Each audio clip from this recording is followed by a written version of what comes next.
If you're a fan of old school bodybuilding, then make sure to check out Subs the Movie. Filmmaker Alex Ardenti explores the $40 billion sports supplement industry, delving into the origins, evolution, and current state of supplements used by millions of fitness enthusiasts worldwide, available at Amazon and Vimeo. Hi everybody, Golden Era Bookworm here. Today I'd like to quickly show you a couple of my volumes from Strength and How to Obtain It.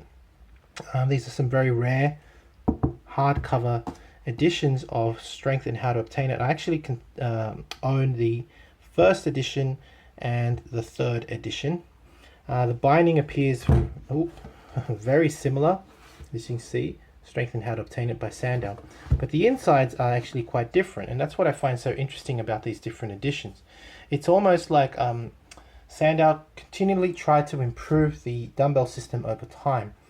Now, the reason why this book came out, firstly, I just want to state, is because when Sandow came out with his very first book, Sandow's System of Physical Training, and he introduced to the masses the light dumbbell system, a lot of people did not know how to execute the mind-muscle connection correctly.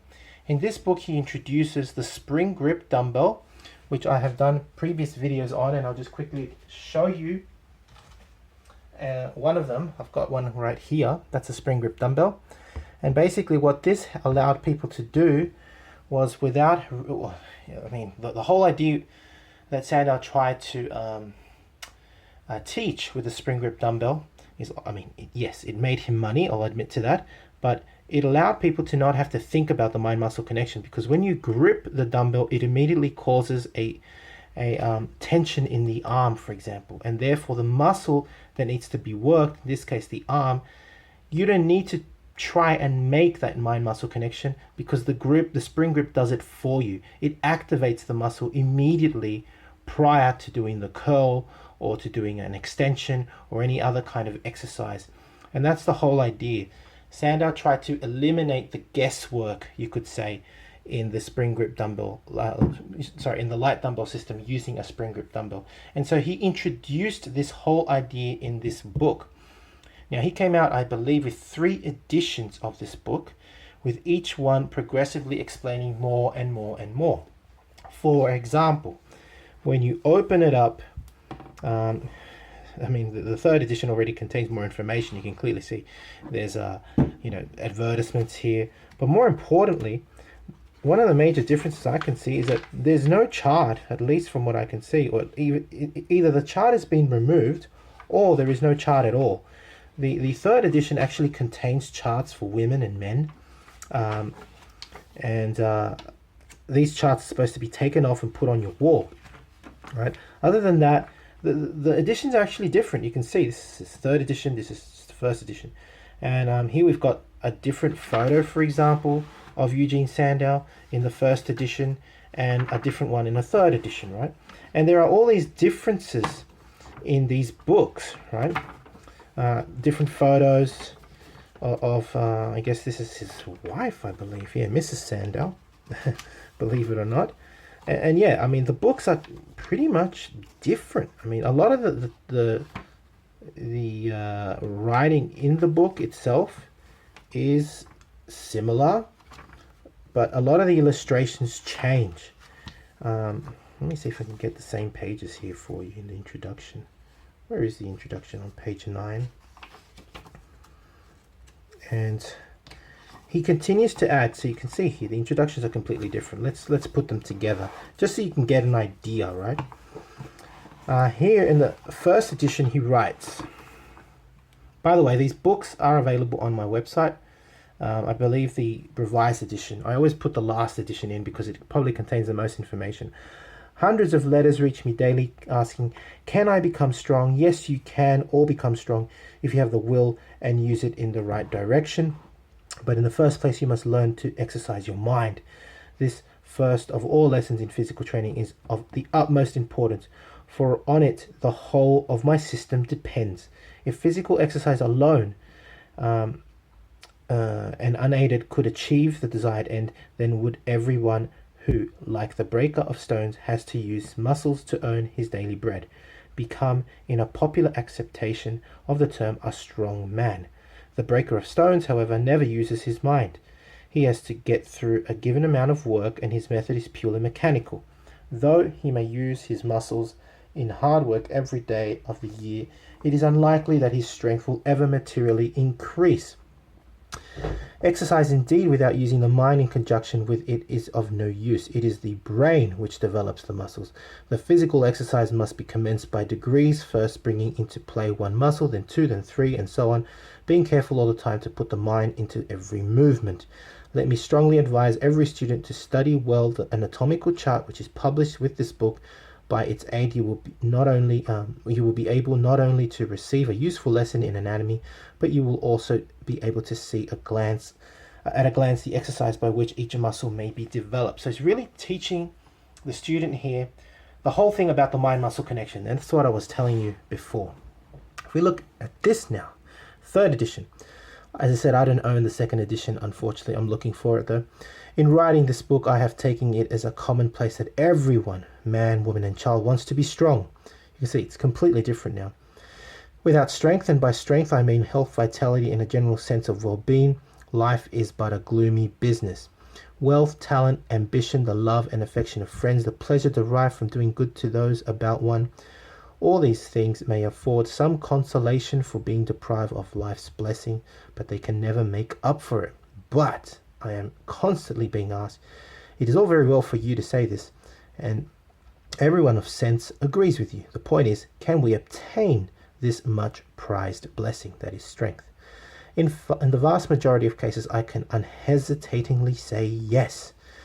You can all be strong, all enjoy the heritage which was intended for you. This is what I enjoy. I'm not going to read the whole thing, but this is what I enjoy about different editions. Each edition of a book usually builds on the other. You learn different things from each book, and this is why I think it's worth reading all of the books, all of the editions of a particular author, if you wish to grasp his full lesson. And that's my point in collecting these, because I wish to learn as much as possible from Eugene Sandow through the books that he left us. As I've mentioned, Strength and How to Obtain It is available on my website if you wish to learn more about the development of the evolution, I guess, of the light dumbbell system. How Eugene Sandow continued to improve on it to, I guess, for the benefit of mankind. The system still exists nowadays. It's a fantastic system, especially for those that wish to be simply fit, strong, and healthy. It's not for, I won't say that it's definitely for bodybuilding. It is not. It is not your typical, Reg Park 5x5. It is not intended like that. It is for people that literally have a 9-to-5 job, are not interested in being bodybuilders, but they wish to have a athletic build with functional strength. That's what this is all about. And it's a great system for those that want to be strong, fit, and healthy. That's all. Hope you've enjoyed watching this video. Excuse my family for being so loud. If you have enjoyed watching this video, this comparison, I'm not going to go through the whole book. It's going to take me hours if I do. But yeah, just the whole point is that I wanted to explain this book in more detail, the purpose of Eugene Sandow coming out with this book, and how he continually evolved his light dumbbell system. I think that was the whole point. I mean, firstly, he just advertised the 5-pound dumbbell, then he started coming out with his own versions of it, and he came out with many. One day I'll have to do a comparison video of all the different types of dumbbells as I continue to accumulate and this knowledge, and I continue to learn. But yeah, I do hope you've enjoyed this video. If you have, please give the video a thumbs up, subscribe if you haven't to the Golden Era Bookworm, leave me a comment. Thank you for watching, and yeah, if you'd like to support my work, please donate via PayPal, become a patron, visit my website for how to print books and courses, especially on all the books on Sandow. If you really do want, let me know, and I will put the other editions online, which I have them scanned. I'm happy to do so. And yeah, if you want to collaborate or pass on your literature or bodybuilding relics, please give me an email on my email address. I'm very happy to take this stuff off you, especially if it means that I will preserve it. I am trying to build a museum where I can showcase all this stuff, where people can learn, just like the Stark Museum in the US. I want to do one here in Europe. And yeah, if you want to support that, again, just get in touch, donate, etc. Yeah, donate your it doesn't have to be financial, but this is more worth than a financial donation. Bodybuilding relics and literature, that's really where the worth is for me. Really keeping this stuff alive, before it ends up in the dumpster, which so many of these beautiful works do. So please get in touch if you want to pass on your stuff. Anyway, thank you for watching. I hope you've enjoyed the video, and yeah, that's it for me. This is the Golden Era Bookworm. Bye for now.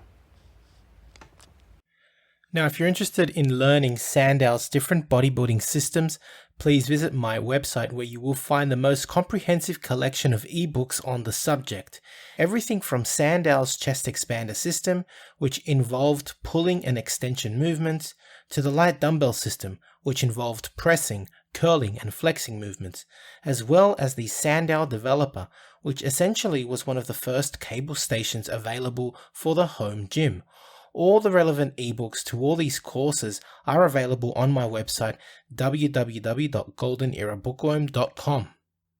Online training is now available, including my new program, Novice to Classic, a program geared towards beginners and novices looking at developing a classic physique, as well as Classic Cut, geared at those who wish to lose weight and gain muscle fast. Details available at www.goldenerabookworm.com. Need a bodybuilding poster for your gym or office? Then check out Ironman Magazine archive.smugmug.com for the highest quality posters on the planet. Scroll through the galleries of all the legends, including greats such as Arnold, Frank Zane, Sergio Oliva, Serge Nubret, Tom Platz, and Larry Scott, and much, much more, and select your poster now. Your favorite YouTube channel, please visit teespring.com/stores/Golden Era Bookworm for merchandise, including t-shirts, hoodies, face masks, phone cases, and much, much more.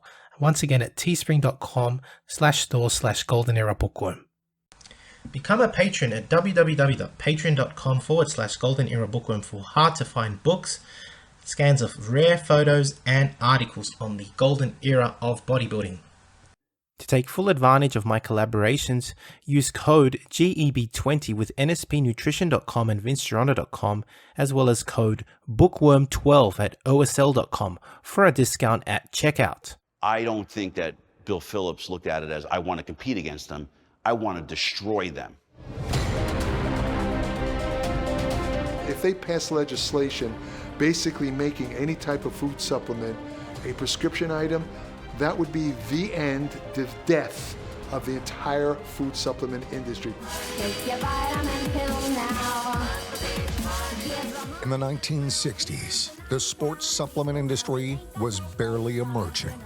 I think the reason why Joe Weider was so successful was he had Arnold on his side. He wasn't selling supplements. He was in the dream business. Joe Weider was a marketing genius. People would say the promotions or the endorsements back then were cheesy. To me, it wasn't. I loved it. Fitness was taking off. Fitness became cool. You had a lot of readers that wanted to be like the stars that they idolized. Bill's strength is his marketing savvy. He's a marketing genius. Got it. It's only vitamin. The right of American citizens to have free access to dietary supplements of their choice. Consult your physician. You might as well consult the next guy you meet on the street. They don't know a damn thing about vitamins and nutrition. The dietary supplement industry became the #2 most regulated industry. Nuclear, dietary supplements, pharmaceutical. We're more regulated than drugs. They come in and you need to allow the FDA. They have jurisdiction. The enforcement is kind of the questionable side of it, and how do they really get a handle on this monster? A lot of people tell me that the dietary supplement industry is completely unregulated. It's the wild, wild west out there. It's a free-for-all. That could not be further from the truth. A dietary supplement is not allowed to have a side effect. I always say that pharmaceutical has to have a minimum of 100 side effects in order for it to be a drug. And now, it's a $40 billion industry and growing. That's the really interesting thing, is the cast of characters from the 80s, when it was kind of iffy, to now when it's a lot more legitimate. They made it sound cutting edge, revolutionary, and different, and I want that. That's cool. We are in this industry to improve our health.